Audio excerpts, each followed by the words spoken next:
얼굴로 반갑습니다. 잘 오셨습니다. 이렇게 인사하겠습니다. 반갑습니다. 잘 오셨습니다.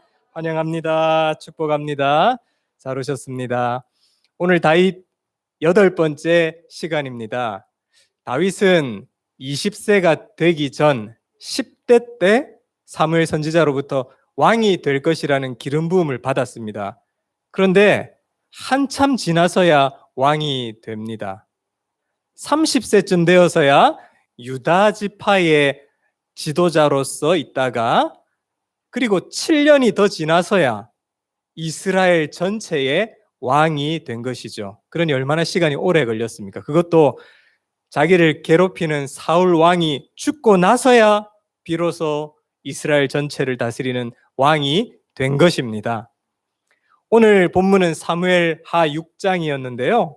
사무엘하 5장에 어떤 내용이 나오는가 하면 늘 이스라엘 백성들을 괴롭혔던 블레셋이 등장합니다.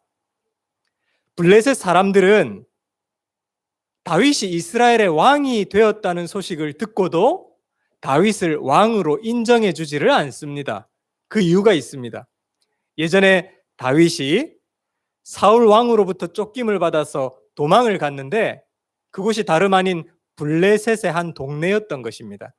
블레셋에서 신하로 종으로 있었던 적이 있죠.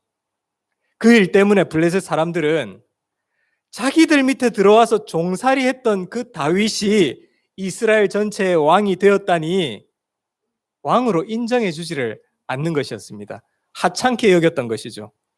그리고 결국 블레셋은 다윗이 다스리는 이스라엘을 치기 위해서 사무엘하 5장에 보면 전쟁을 하러 이스라엘까지 쳐들어옵니다. 몰려온 것이죠. 이런 전쟁을 앞두고 다윗은 어떻게 했을까요? 우리 사무엘하 5장 19절 자막을 보면서 한번 읽어보겠습니다. 시작. 다윗이 여호와께 여쭈어 이르되 내가 블레셋 사람에게로 올라가리까. 다윗이 여호와께 여쭈어 이르되, 다윗이 하나님께 물어봅니다. 하나님, 블레셋이 쳐들어오는데 어떻게 할까요? 전쟁을 할까요? 물어봅니다. 성도님 여러분, 이것이 참 다윗의 훌륭한 점입니다. 다윗은 자기가 이스라엘의 왕이 되었지만 이 이스라엘의 왕은 자기가 아니라 하나님이라고 믿었던 것이죠. 이게 그전 사사시대와는 참 다른 것입니다. 우리 주일학교에서도 사사시대에 대해서 우리가 오랜 시간 했죠. 사사시대는 어떤 시대이죠? 여호수아가 죽고 350년 동안을 사사시대라고 했는데 이 350년 사사시대를 딱 한 문장으로 줄이면 사사기에서 뭐라고 가르치고 있습니까? 이스라엘에 뭐가 없으므로, 왕이 없으므로 각기 자기 소견에 옳은 대로 행했다. 이 사사시대에 왕이 없었다는 겁니다. 아닙니다. 왕이 계셨죠. 왕은 하나님이셨죠. 왕은 하나님이신데 사사시대의 사람들이 하나님을 왕으로 모시지 않았던 것입니다. 그런데 이 사사시대와는 다르게 다윗은 자기가 이스라엘의 왕이 되었지만 왕은 따로 있다. 이스라엘의 왕은 하나님이시고 나는 하나님의 종에 불과하다. 다윗은 이런 마음으로 했기 때문에 오늘 이 전쟁을 앞두고 하나님께 물어보는 것입니다.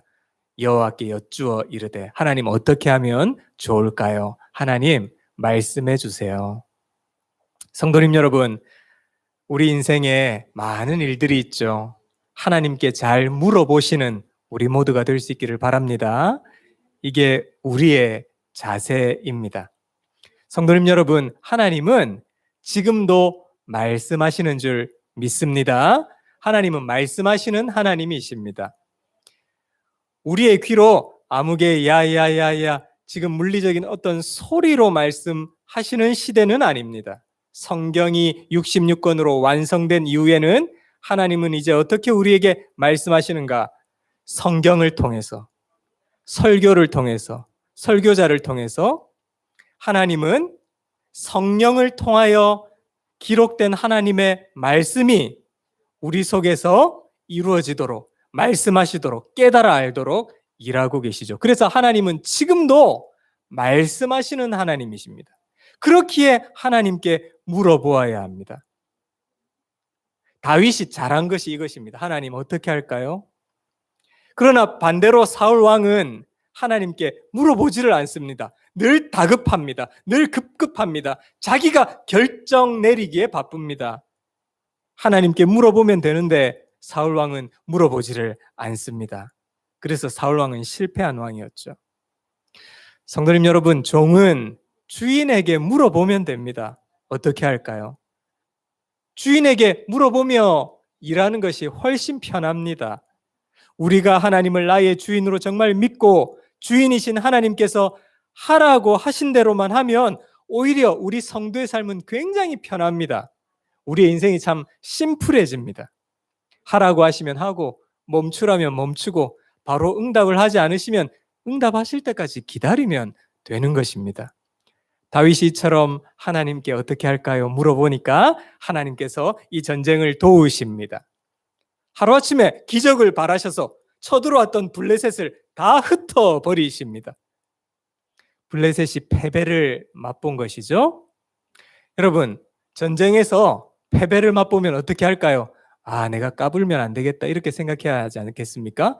이쯤 되면 저 이스라엘 백성들은 함부로 건들면 안 되는 백성이구나. 하나님이 도우시는 백성이니까 조심해야 되겠구나. 블레셋은 이렇게 생각해야 하는데 자기들이 패배 당한 것을 견딜 수 없어 하는 겁니다. 얼마나 억울해 했던지 다시 사무엘하 5장에 보면 블레셋 이스라엘 백성들을 다시 치러 올라온 것입니다.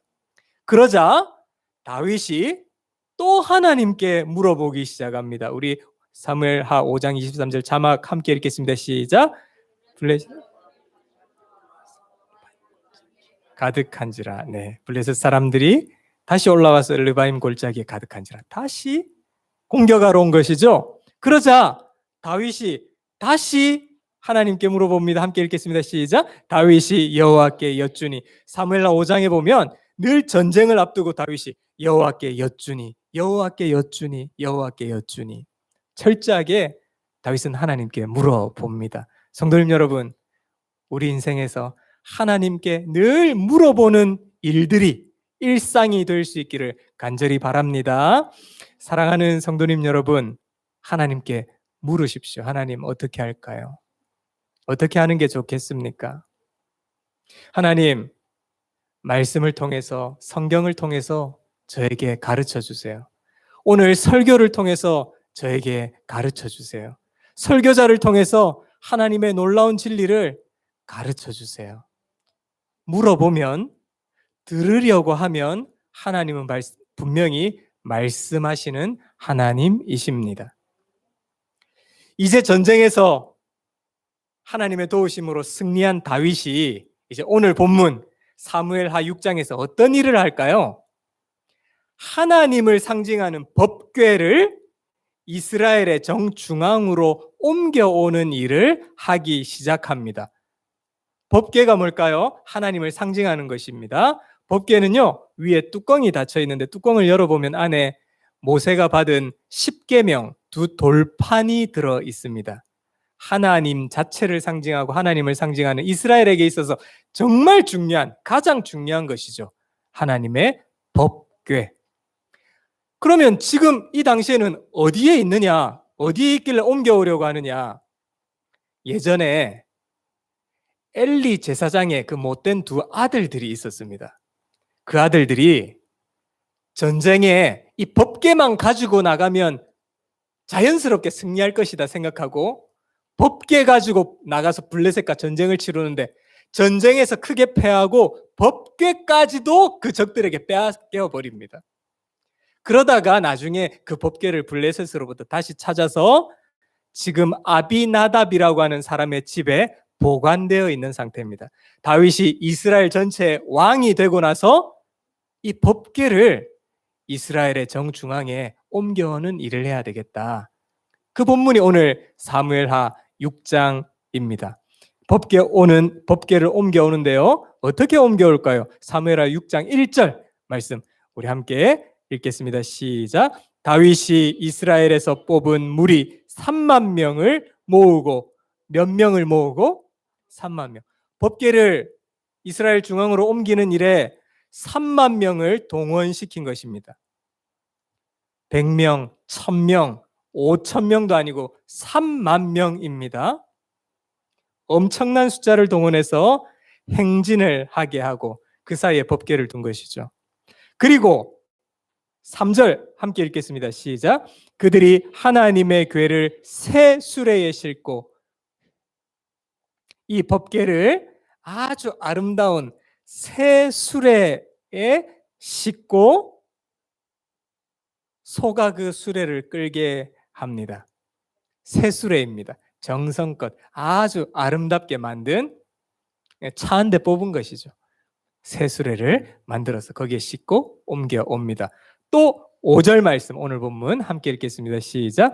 다윗과 이스라엘 온 족속은 잣나무로 만든 여러 가지 악기와 수금과 비파와 소고와 양금과 제금으로 여호와 앞에 연주하더라. 이 법궤 옮기는 일 그냥 할 수 있나요? 멋진 악기를 동원합니다. 그래서 멋진 오케스트라를 만들어서 함께 연주하면서 행진하게 한 것이죠. 여러분, 이 멋지고 웅장한 모습 머릿속에 그려지십니까? 3만 명이나 되는 사람들이 행진하고 아름다운 새 수레에 법궤를 싣고 또 온갖 악기를 연주해서 오케스트라까지 동원되었으니 얼마나 멋지고 웅장한 장면입니까? 오늘 다윗은 이렇게 법궤를 옮겨오고 있습니다. 그런데 성도님 여러분, 참 잘해왔던 다윗인데 다윗은 아주 중요한 실수를 하고 맙니다. 법궤 옮겨오는 일에 있어서 법궤는 어떻게 옮겨야 하는지, 또 누가 옮겨야 하는지 하는 것은 하나님이 이미 가르쳐 주신 내용입니다. 여러분, 법궤는 아무나 옮길 수 없습니다. 누가 옮겨야 하는가? 오직 고핫 족속의 제사장들만 법궤를 옮겨올 수 있습니다. 그리고 어디 실어서 옮기지 못합니다. 반드시 어깨에 메고 옮기도록 이미 하나님께서 그 방법을 정해 놓으셨습니다. 그런데 그만 하나님의 법궤를 수레에 싣고 소가 몰아서 옮기는 큰 잘못을 오늘 다윗이 범한 것이죠. 다윗은 이렇게 생각한 것입니다. 이 법궤 옮기는 일 그냥 할 수가 있나? 3만 명이나 동원하고 거대한 오케스트라를 만들어서 아름답게 연주를 하면서 웅장한 모습을 재현해내면, 그것도 정성껏 새롭게 만든 새 수레에 싣고 옮기면 하나님 정말 좋아하시겠지. 다윗은 이렇게 생각한 것이죠. 그러나 하나님의 말씀이 무시되었을 때 하나님께서는 다윗이 지금 하는 일을 축복하지 않으신 것입니다. 어떤 일이 일어났을까요? 오늘 본문 6절, 7절 우리 함께 읽겠습니다. 시작. 그들이 나곤의 타작 마당에 이르러서는 소들이 뛰므로 웃사가 손을 들어 하나님의 궤를 붙들었더니 여호와 하나님이 웃사가 잘못함으로 말미암아 진노하사 그를 그곳에서 치시니 그가 거기 하나님 궤 곁에서 죽으니라. 법궤가 수레에 실려 이동하는 중에 나곤의 타작마당에 도착하게 되었습니다. 거기서 갑자기 그 수레를 끌고 있는 소들이 갑자기 막 뛰는 바람에 법궤가 막 흔들리기 시작한 것이죠. 결국 법궤가 떨어지려고 하자 떨어지는 법궤를 옆에 있던 웃사라고 하는 사람이 탁 붙듭니다. 그러자 하나님께서 웃사를 그 자리에서 내려치셔서 죽이십니다. 우리는 이렇게 생각할 수 있죠. 야, 하나님 너무하신다. 아니, 법궤 흔들리고 있는데 법궤 떨어지는 거 누가 있었던들 그거 붙잡지 않았겠는가? 이거 죽이시는 거 너무한 것 아닌가? 그런 생각이 듭니다. 그러나 하나님께서는 하나님의 방법대로 하지 않는 것에 대해서 진노하신 것입니다. 그 많은 3만 명 동원시키고 아름답게 만든 새 수레 만들어서 싣고 웅장한 악기를 연주하게 하면 그래서 이 정도 화려하고 웅장하고 멋지게 하면 하나님이 좋아하시겠지. 뭔가 우리가 교회에서 대단한 프로그램을 하면, 뭔가 교회에서 대단한 사업을 하면, 이런 것들을 하면 하나님이 좋아하시겠지. 그러나 그것은 사람의 생각이었던 것입니다. 하나님께서 원하시는 것은 하나님께서 가르쳐 주신 말씀 한 구절에 순종하는 것, 그게 하나님이 원하셨던 것입니다. 말씀 한 구절, 말씀 한 구절, 그것이 오늘 나에게 하시는 하나님의 말씀인 줄 깨닫고 그 말씀에 순종하느냐 순종하지 않느냐, 하나님은 그것을 원하시고 하나님은 그것을 기뻐하셨던 것이죠. 하나님의 기쁨은 다른 데 있었습니다. 성도님 여러분, 그렇기에 오늘 공적 예배, 이 주일 예배가 참으로 중요합니다. 왜냐하면 하나님이 나에게 말씀하시는 시간이기 때문입니다. 그렇기에 잘 들어야 합니다. 주일 예배를 통해서 하나님이 오늘 나에게 어떤 말씀을 하실까 기대하고 생각하고 사모하며 그 말씀을 받아야 합니다. 왜냐하면 하나님이 말씀하시는 시간이 주일 공적 예배이기 때문입니다. 아까 정 권사님께서 대표기도 때 오늘 이 말씀을 생명의 말씀이라고 하시며 기도하셨죠. 주일 공적 예배 때 드려지는 이 말씀은 생명의 말씀입니다. 한 주간 내가 거창하게 해야 하나님 영광 받으시는 것이 아닙니다. 뭔가 내가 대단한 일을 해야 하나님이 기뻐하시는 것이 아닙니다. 주일 공적 예배 시간에 강단으로부터 흘러나오는 그 말씀 한 구절, 주일 예배를 통해 주시는 말씀 한 구절이 나에게 주시는 말씀인 줄을 믿고 말씀 한 구절 붙잡고 순종하며 월요일부터 토요일까지 한 주간을 살아내는 것, 그것이야말로 하나님이 기뻐하시는 일입니다. 성도님 여러분, 말씀 한 구절이 한 주간을 살게 하는 것인 줄을 깨닫고 나에게 하시는 말씀을 잘 들으시는 우리 모두가 되시기를 바랍니다.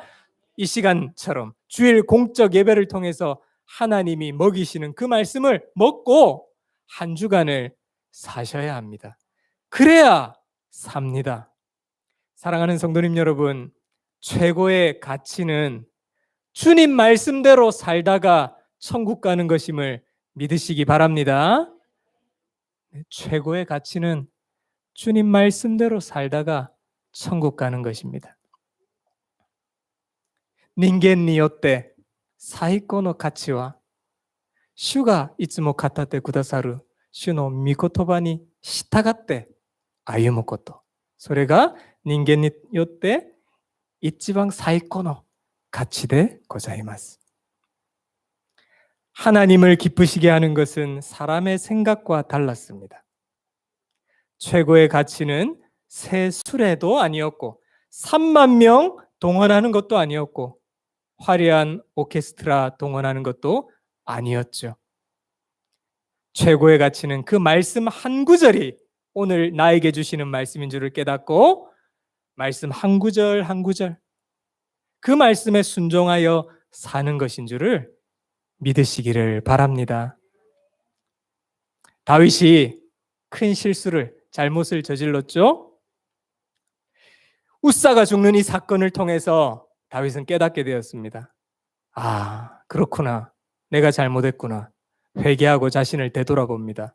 이제 다윗이 정신을 차립니다. 석 달이 지났습니다.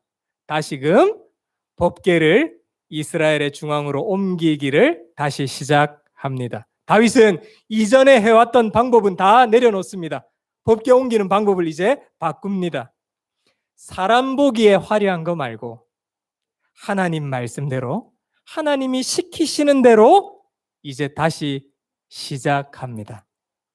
성도님 여러분, 우리 인생에 실패가 찾아왔을 때가 있습니다. 살다 보니 실패하기도 하고 실수하기도 하고 잘못하기도 하죠. 다시 시작하면 됩니다. 죄를 지었으면 회개하고 다시 시작하면 되고요. 잘못이 있으면 다시 시작하면 되는 것입니다. 다윗이 다시 시작합니다. 이제는 새 수레도 필요 없습니다. 3만 명도 필요 없습니다. 화려한 오케스트라도 동원하지 않습니다. 이제 다윗은 하나님이 시키시는 대로 제사장을 통해서 법궤를 어깨에 매게 하고 옮기기를 시작합니다. 오늘 본문은 아니지만 사무엘하 6장 13절 말씀, 오늘 자막을 보면서 어떻게 법궤를 옮기는가 함께 읽겠습니다. 시작. 여호와의 궤를 맨 사람들이 6걸음을 가매 다윗이 소와 살찐 송아지로 제사를 드리고 몇 걸음 가매? 6걸음 가매. 다윗은 법궤를 맨 제사장들이 6걸음 가고 내려놓고 하나님께 제물을 잡아 예배드리기 시작합니다. 6걸음 가면 다시 내려놓고 하나님께 예배드리고 6걸음 가면 잠시 내려놓고 하나님께 예배드리며 한 걸음 한 걸음 법궤를 옮기기 시작합니다.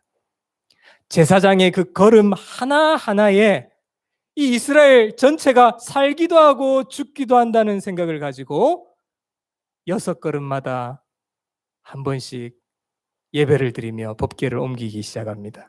성도님 여러분, 여기는 화려함도 없습니다. 웅장함도 없습니다. 새 수레도 없습니다. 3만 명도 없습니다. 화려한 오케스트라도 없습니다. 이래가지고 어느 세월에 법궤 옮기겠나 싶습니다.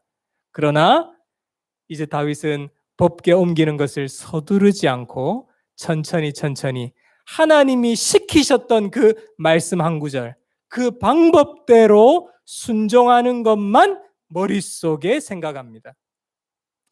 사랑하는 성도님 여러분, 나의 가정이 든든히 서기 위해 필요한 것은 무엇이겠습니까? 우리 교회가 든든히 서 나가기 위해 필요한 것이 무엇일까요? 새 수레일까요? 3만 명 동원하는 것일까요? 화려한 오케스트라일까요?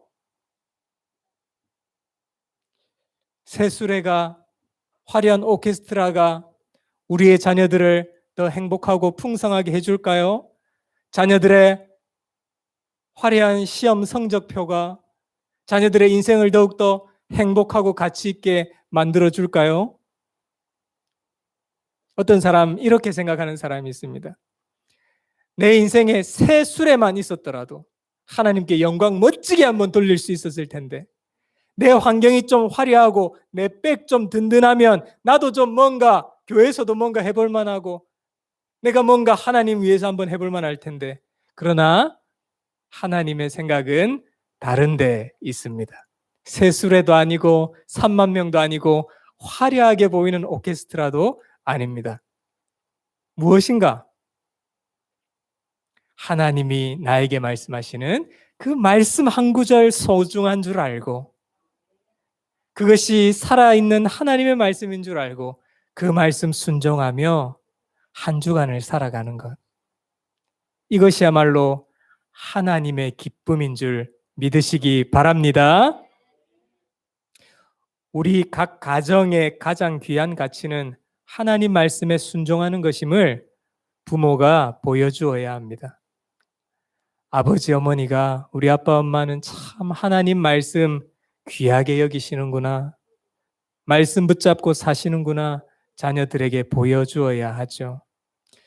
만약 교회 어른들이 우리 다음 세대인 주일학교 자녀들에게 무엇이 가장 가치가 있는지를 보여주면서 새 수레, 3만 명, 화려한 오케스트라의 가치를 두는 것을 어른들이 보여준다면 우리 자녀들, 다음 세대들은 말씀 한 구절의 가치를 잊고 자라나게 될 것입니다. 그러나 만약 우리가 말씀 한 구절에 순종하는 그 가치를 보여주며 산다면 우리 다음 세대들은 똑같이 말씀 한 구절 붙잡고 순종하는 것으로 하나님께 영광 돌리는 복된 자녀들이 될 줄 믿습니다. 말씀 한 구절 붙잡고 순종하는 부모가 되어야 합니다. 말씀 한 구절 붙잡고 순종하는 직분자가 되어야 합니다. 이것이 우리 인생의 최고의 가치가 되어야 합니다. 오늘 이렇게 다윗은 하나님께 물어보고 다시금 방향을 수정하여서 순종했더니 하나님이 다윗의 일에 복을 허락하셨습니다. 성도님 여러분, 물어보면 편합니다. 하나님, 성경을 통해, 예배를 통해, 설교를 통해 성령께서 가르쳐 주시고 말씀해 주시옵소서. 하라고 하면 하고 멈추라고 하시면 멈추고 아무 응답이 없고 더디면 기다리면 되는 것입니다. 하나님께 물어보고 또 하나님께서 하시는 그 말씀 한 구절, 오늘 이 시간 주일 공적 예배를 통해서 주시는 말씀 한 구절, 이거 소중히 여기고 한 주간을 순종하며 살아내셔서 정말 복을 누리는 우리 모두가 되시기를 주님의 이름으로 간절히 축원합니다. 아멘. 오늘 말씀 생각하면서 하나님께 찬송하며 헌금 올려드리겠습니다. 찬송